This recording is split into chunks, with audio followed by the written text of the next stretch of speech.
तो हेलो दोस्तों, कैसे सब लोग। मेरा नाम है एके और आज हम लोग सीखने वाले हैं कि वीएस कोड में एक स्निपेट कैसे बनाया जाता है। तो सबसे पहले हम समझ लेते हैं कि एक स्निपेट होता क्या है।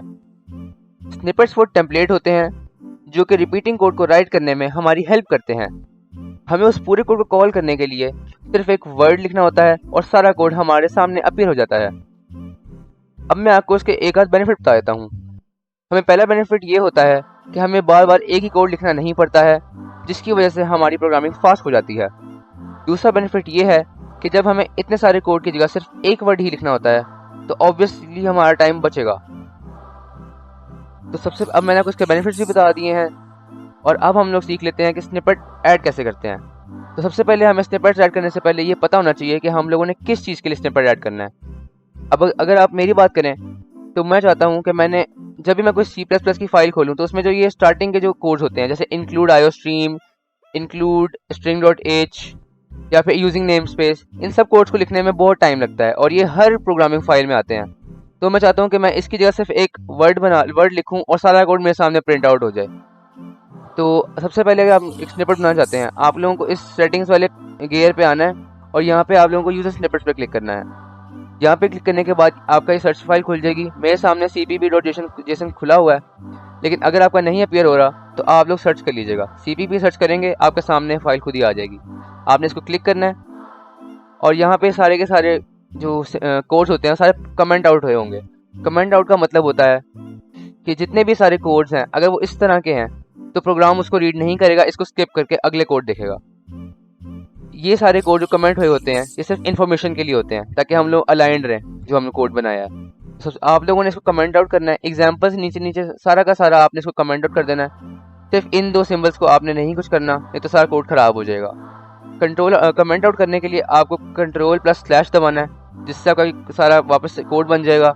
अगर आप कमेंट करना चाहते हैं वापस से तो आप इसको वापस Ctrl+/ दबाएंगे, वापस कमेंट हो जाएगा।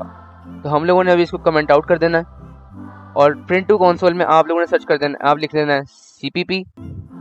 प्रीफिक्स वो वर्ड है जो हम लोगों ने नाम रखना है स्निपेट का। अब अगर मैं यहाँ पे लिखता हूँ cpp/_ boilerplate, जैसे कि मैंने लिख दिया है, तो जब मैं यहाँ पे cpp boilerplate लिखूंगा तो जो इसके अंदर बॉडी में कोड लिखा होगा वो सारा आएगा। तो अब मैं चाहता हूँ कि मैं यहाँ पे जितना भी कोड है, अब मैं इसके अंदर सारा इंक्लूड आईओस्ट्रीम वाला स्टार्टिंग कोड डाल दूँ तो वो बॉडी के अंदर सारा आएगा। तो सबसे पहले हम लोगों को यहाँ पे कोड लिख देना है। अब मैं यहाँ पे अपना कोड लिखता हूँ। मैंने लिखना है इंक्लूड आईओस्ट्रीम। मैंने ये पहला कोड लिख दिया है। अब अगर मैं चाहता हूँ कि अगला कोड नीचे वाली लाइन में स्टार्ट हो तो हमें लिखना भी नीचे वाली लाइन पे पड़ेगा। तो मैं नीचे वाली लाइन में शुरू कर देता हूँ, इंक्लूड string.h। अब मैंने ये भी लिख दिया है। नेक्स्ट कोड था यूजिंग नेम स्पेस std और एंड पे सेमीकोलन भी डालना है। उसके बाद अब हमने अगला कोड लिखना है इंट मेन सिंपल ब्रैकेट्स और एक कर्ली ब्रैकेट्स। कर्ली ब्रैकेट अभी मैं पहले ही लिखूंगा क्योंकि मैं चाहता हूँ कि दरम्यान में मेरी स्पेस भी हो। तो सबसे पहले मैं यहाँ पे एक स्पेस दे देता हूँ ताकि जब ये सिंपल ब्रैकेट शुरू हो दरम्यान में स्पेस हो कोड लिखने की और नेक्स्ट लाइन में हमारा ये कर्ली ब्रैकेट्स खत्म हो।